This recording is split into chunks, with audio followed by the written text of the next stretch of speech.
Hi listeners and welcome to Reasonable and Necessary, Australia's premier podcast series on everything you ever wanted to know about the National Disability Insurance Scheme. I'm your host, Dr. George Taleporos, and on today's episode we're talking with NDIS Quality and Safeguards Commissioner Graeme Head and Registrar Samantha Taylor. We'll be talking about the issues and challenges facing the SDA sector, as well as what are some of the common mistakes that providers are making and what are some ways they can do better. Hey Graeme and Samantha, welcome to the show. Thanks, George. Good to see you. It's great to have you on the show. I feel very lucky to have the two of you on to talk about SDA and quality and safeguards. So can I start just by asking you both, what do you think in terms of the current state of play with quality and safeguards and SDA? How's it all going? Well, I think, George, I'll start off on that. I think SDA is a very new thing in the NDIS, and I think what we're all seeing is an emerging market, if you like, of providers getting their heads around what people need and want and trying to respond to that, as well as participants starting to think about the complexity of engaging with more providers than they might have done before in terms of their housing needs. So I think we're in really early days and really an educative phase, both for participants, for people with disability to understand this new set of arrangements, and with SDA providers really needing to think deeply about the opportunities out of SDA to deliver people housing that suits their needs and is a little bit different to what people might have experienced before. So there's a lot going on, I think, in terms of change in the SDA space.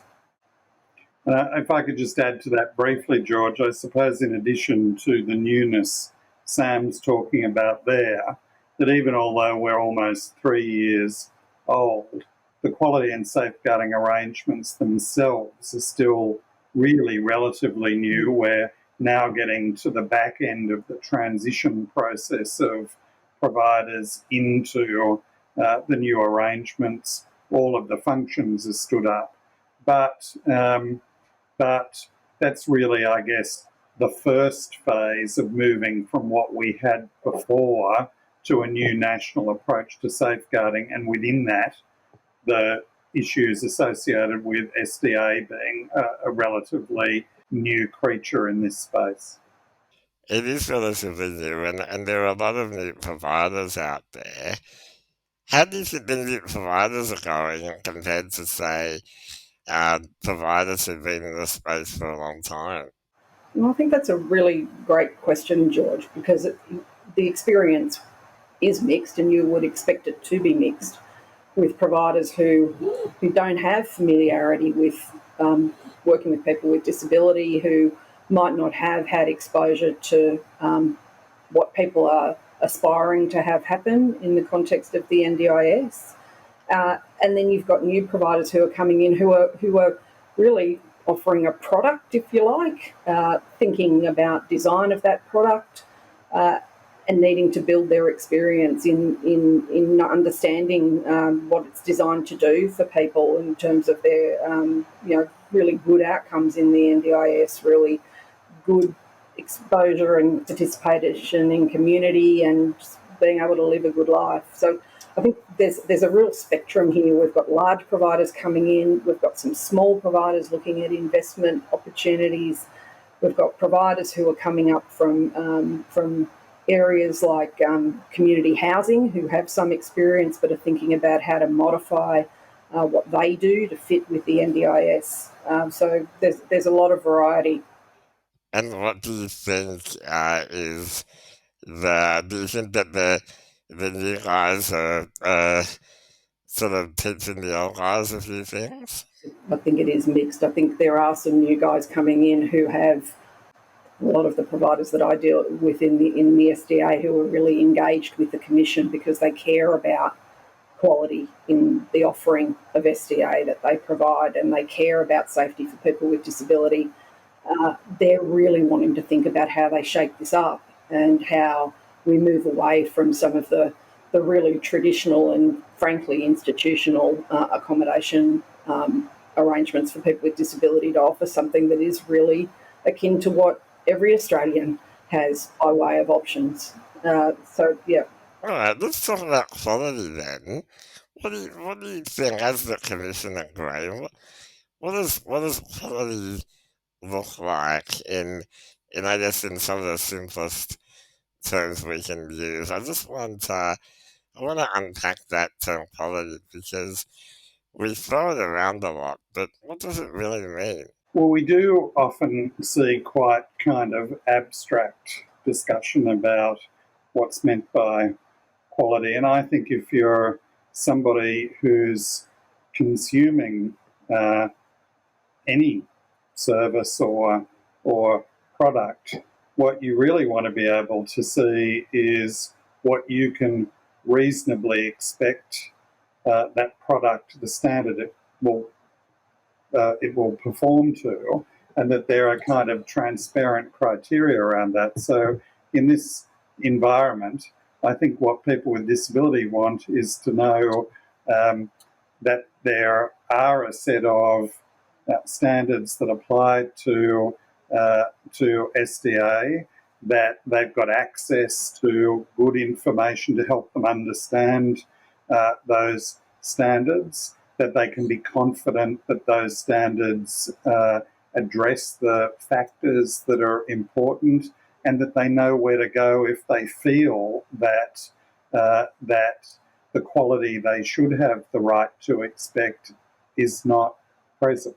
That often, I think, professionals who work in this space will talk about quality in a way that that doesn't really correspond to the way most of us think about something when we're buying something or accessing a service, where we want to know that the relevant factors have been taken into consideration in determining how something should perform, and that we know what they are, and that we know how to tell whether or not those factors are present, and we know what to do if we've got a concern. So that's kind of the way I think about it.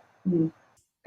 I ran had a podcast with tenants on this same topic, and I asked them, what's the main thing that you want from your provider? And they said, I want them to listen to me. And I was like, kind of like, you can almost, um, bring down all of the components of the practice standards to those three words, listen to me. That's right. And I think in, discussions we've had before about, and I don't know whether this is where you want me to sort of address this issue in today's conversation, but where we've talked about rights-based service delivery, that really this is about the person who is who is accessing these services, for whom they're for, being at the centre of what's thought about and at the centre of action about the provision of those services. And that means it's not about what value statement you've got on the office wall if you're a provider. It means, how do you behave to the people who utilise your services? Are those people properly at the centre of how you construct your business model and service model? Do you listen to people? Are they truly the centre of what you do? Absolutely. What do you think, Samantha? Well, I was just thinking as you were both talking, it's not how pretty the kitchen is in SDA, or how great the bedrooms are, or how shiny the taps. Well, for some people it might be, but that's not the whole story. It is how a provider works with you to help you live in that place, how they work with the other providers that you might need to live your life well in that place, or even, of course, outside that place. And how are they thinking about what they need to do as the provider who's delivering the pretty kitchen and the nice curtains? How does that need to fit in the context of your whole life and your whole experience? So, quality in SDA is not only about a good building, it's about how you engage with people who are living there, how you're providing a service to them, and making sure that all the things they need to live well in that place are connected up for them. Yeah, absolutely. And I think it's also about recognising that, and I think that this is true for a lot of the new providers, is that um, understanding that people with disabilities are very much, you know, uh, uh, tenants and consumers, just like everyone else, and will have the same concerns and needs around their property, right? Yep. And the same desires about feeling confident that things can be organised in ways that suit them. All of us have really highly idiosyncratic ways that we like things to work for us in our home environments, and they don't correspond always to what other people make sense. And you want to know that, you know, it's so central to who we are, where we live, and how our living spaces are organised for us, that you don't want to be adapting your needs and aspirations around the way the person providing those services wants to provide them. That's back to front, really. Absolutely. I'm also thinking now about some of the challenges that you have seen in the sector in getting to grips with quality and safeguarding, and it'd be really great if you could talk us through, some things that you've seen around the challenges for delivering quality in SDA. Yeah, I think, the things that we've observed and had people tell us about in SDA, a lot of it stems from communication and I guess assumptions on the part of a provider that a person is giving, all of their thoughts and attention to things like what's in a service agreement, what their tenancy arrangement means, etc., and really making assumptions about a person's acceptance of things that are kind of, to cut to Graham's last comment, kind of almost like cookie cutter. So one service agreement is good enough for one person, then it must be good enough for every person. Well, it's not. And so we do see a lot around communication and really complicated agreements, which, even our lawyers sometimes scratch their head at when they're trying to understand what people are being asked to sign up for.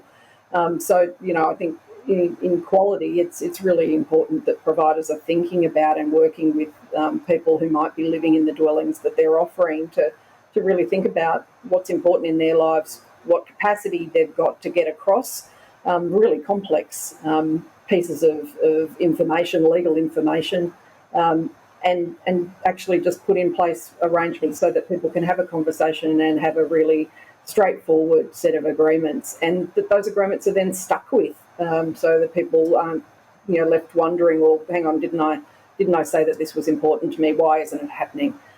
So we see a lot of that about people just not thinking through what is important to a person and making assumptions that they really live and breathe some of the complexities of SDA, which of course no one does in their lives.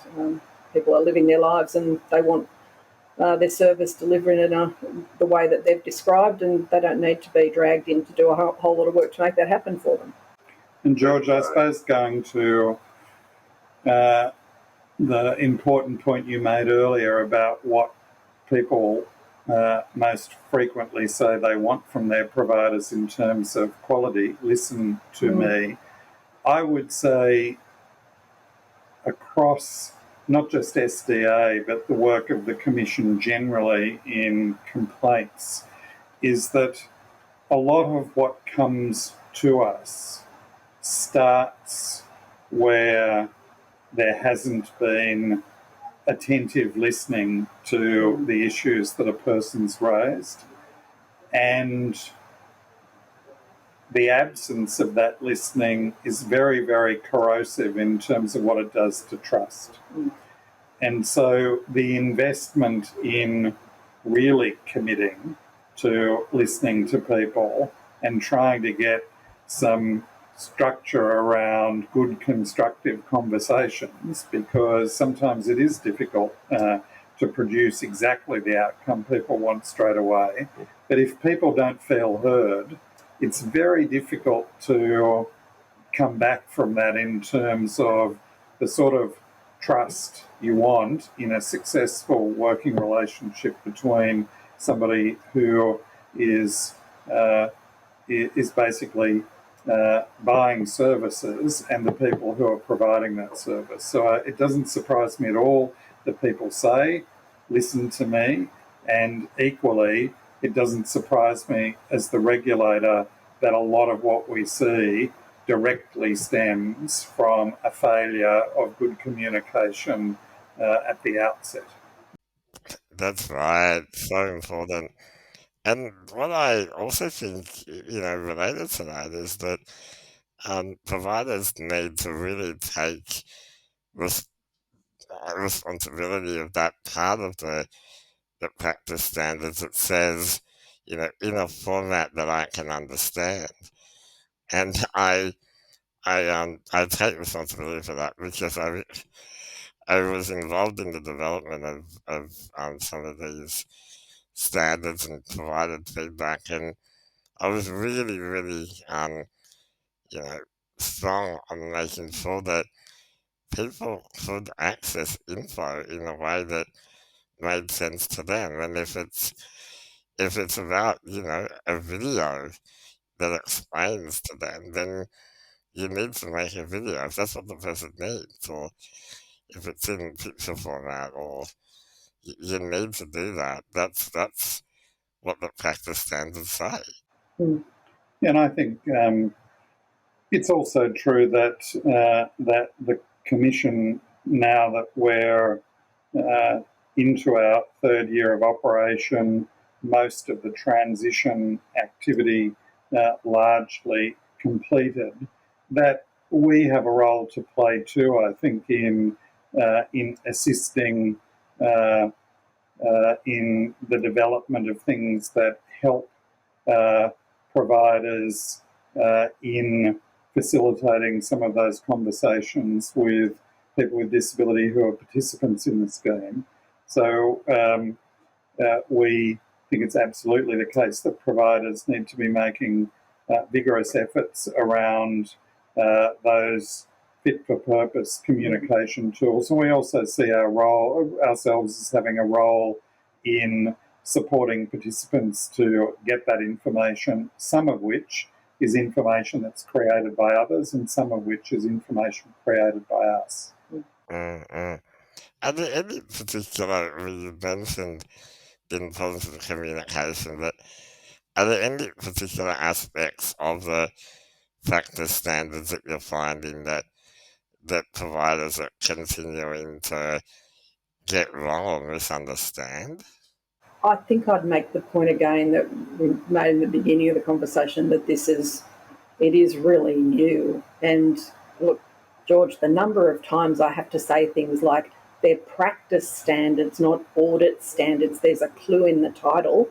I'd love $1 for every time I've said that, because these are practice standards that have been designed so carefully with input from people like you, from broader community of people with disability and people who represent them, to describe what good practice means when you're working with someone with disability.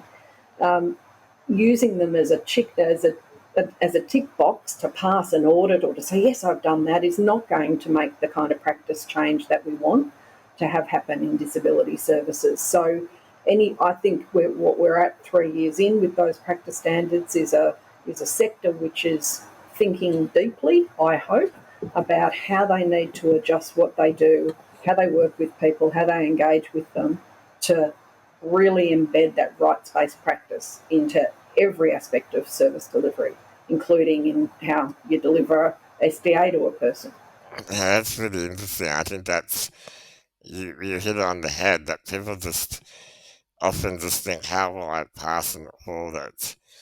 Rather than thinking, how can I make my service as good as it can be, right? Yeah. And I'm just thinking, do you guys have any practical advice around that? Well, I mean, I think it's a bit related to what Sam just said and a bit related to, pardon me, what I was saying earlier about rights-based service delivery. I think I have certainly observed in a long career that's included long periods of regulating that sometimes people are very focused uh, on describing uh, their aspirations in terms of a set of values. That your values are really about what you do, not what you would like to believe about what you are doing. And so, my advice to people really is, yes, be very clear about what you aspire to, but be absolutely scrupulous about assessing, well, where are we in terms of what we do and how we work with the people we work with. Are we all the way there in terms of those stated values? Are we part the way there? Because it's in the answer to that question that you start to, I think, understand where you might have work to do in terms of listening better, in terms of a kind of shared set of expectations about what somebody wants and how that's going to be achieved. I think simply asserting an aspiration without doing the work to understand where you are in comparison to that is not the right way to go. I want to add to that and say I think there's a piece of work that I've certainly been thinking about quite a lot, about the assumptions we make that all people with disability understand their rights.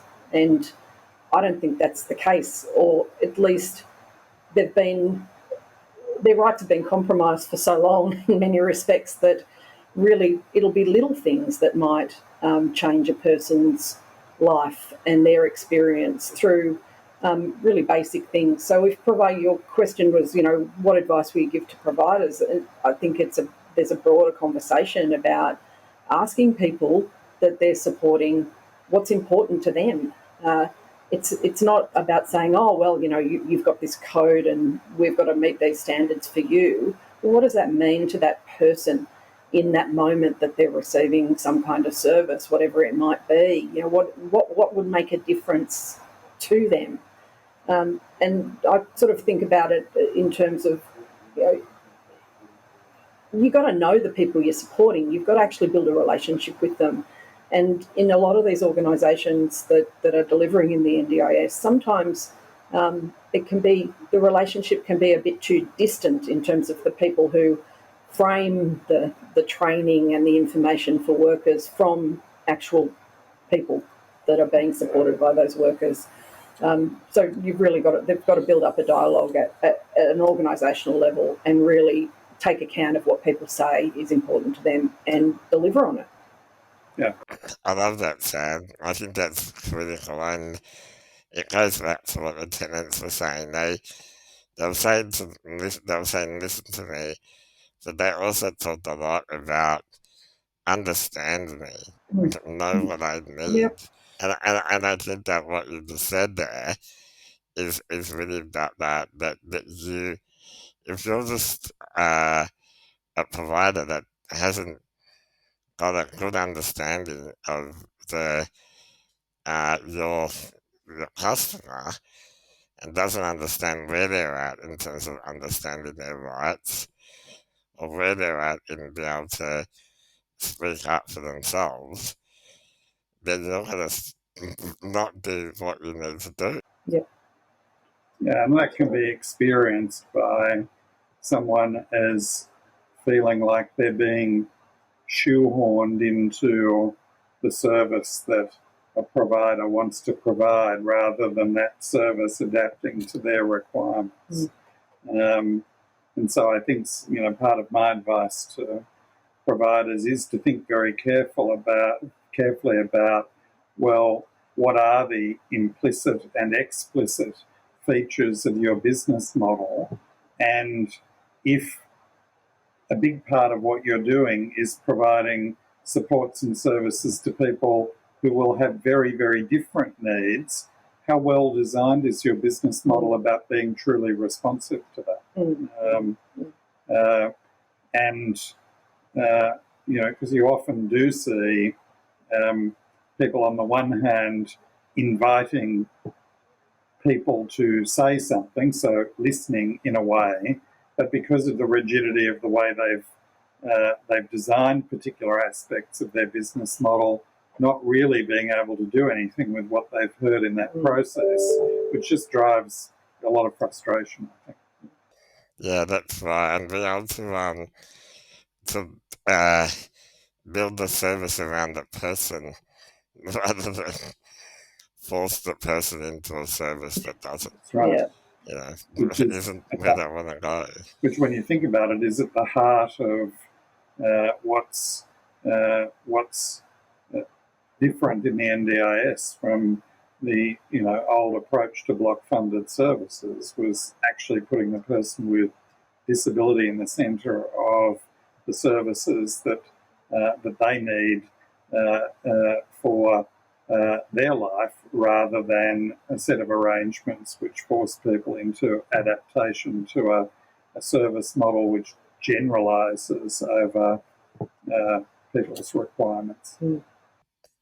I might just ask this one last question and then ask you if you have anything else to add. But what do you think is the best way for providers to get a sense for how well they're doing in terms of meeting the quality standards? And obviously, there are audits, but we've agreed that audits are and not the not what we should be worried about. We should be aiming a lot higher than that. What can people be doing to know to understand if they're doing the right thing?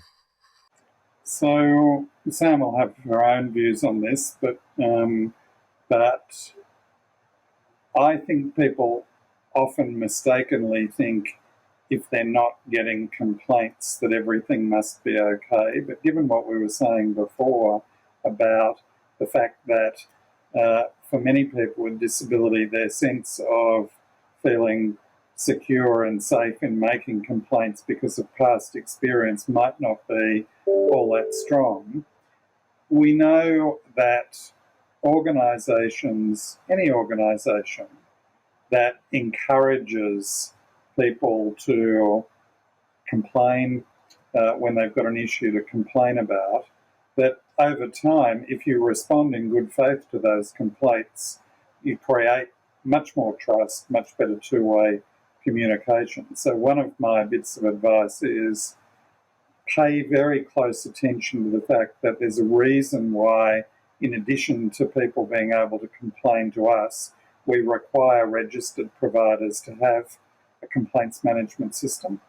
But really, you should want to have a complaints management system, and you should want to encourage people to use it, because organisations that take seriously the feedback they get from people who are both happy and unhappy about what's happening to them become much more trusted providers of services. And we know from customer service surveys in a wide range of sectors that people are likely to feel much better about an organisation they've complained about, that's responded to that complaint, than an organisation they've never needed to interact with in that way. So, that goes to your point about listening, but I guess a complaint system is a bit of a structured process for doing that.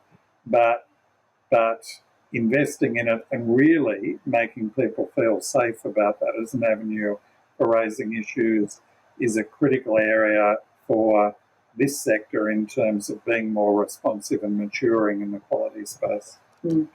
And if you're not getting any complaints, that doesn't mean you're doing well. In fact, it could mean quite the opposite. That's absolutely the case. I would think that in the nature of what we're talking about in this space and the newness of the NDIS, the newness of a number of providers, I would be concerned if I were a provider and I was not seeing complaints coming through, and I would want to know why that was the case. Sam? Yeah, look, George, it's an interesting kind of dilemma, I think, because you don't want to be kind of testing whether you're doing well and being too distant from people. But you've got to balance that with people maybe feeling a little bit uncomfortable about talking about things that might be things they don't like to a support worker they see every day. And, so how you as organisations set up arrangements where people get to know others in the organisation whose job it is, in fact, to check in that they're happy with what they're getting. And that has to be, I think, a little bit separate to the support workers. So I think some kind of mechanism people should be exploring to do that quality check-in with people, just to touch base and say, I'm just ringing to see how it's going, or I'm just going to pop over and have a cup of tea to see how you're going. Are you happy with what we're doing for you? And just getting a bit of distance then from the people who actually provide supports. Other mechanisms I think that are really important are around how staff supervision works and performance management, and that has to be in so many of these services where there's such a direct impact on people's lives that there has to be real investment in that and building up staff capability, but also, their behaviours and thinking about how you shape behaviour and how you deliver a support. And we've got a great resource that you helped us design in the give a plug to the worker orientation module and thinking about the things that you can do in your day-to-day work that would make a difference for people. But yeah, I think people have to understand, I think, that it's not going to be a satisfactory way of measuring if people are happy by just asking, getting this to tell their support worker or getting feedback through supervision from a support worker. You've got to have something else in the mix there. Absolutely. Before we wrap up, I just want to give you the opportunity to, speak to the providers that might be listening. Are there any sort of final words of wisdom from on high that you'd like to share with people listening?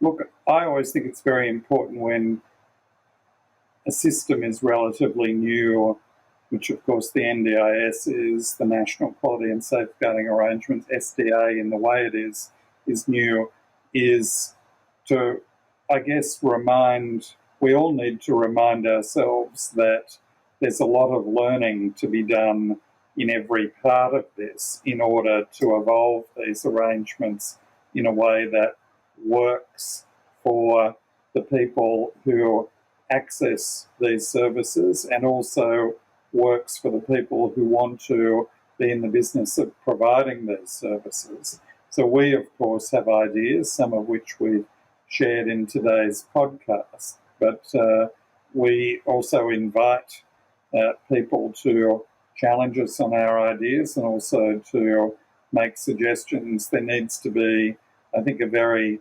lively ongoing conversation about how this area of activity in the NDIS evolves over the coming years. Gee, well, it is a pretty big kind of close, I guess, on sort of leaving people with one last message. We're a regulator and people can often find that dynamic, a bit confronting. But the Commission's here because we need to give providers a steer about what is going to make a difference in people's lives in participating in the NDIS. So the tools and the things we ask of providers are not things we made up in abstract that are somehow separate to the aspirations of the NDIS for people with disability. They are about the line we all love to use, choice and control, but they're about empowering people and helping people just live their lives well. That's what we're asking in the things that we require of providers. So, I think once you start thinking, well, what's the reason for the things I'm being asked to do in the NDIS, and that pesky regulator who keeps on asking me to do things, well, there's a good reason. And it's because it's going to deliver really, really good outcomes for people if providers deliver supports in the way that the standards and the code requires.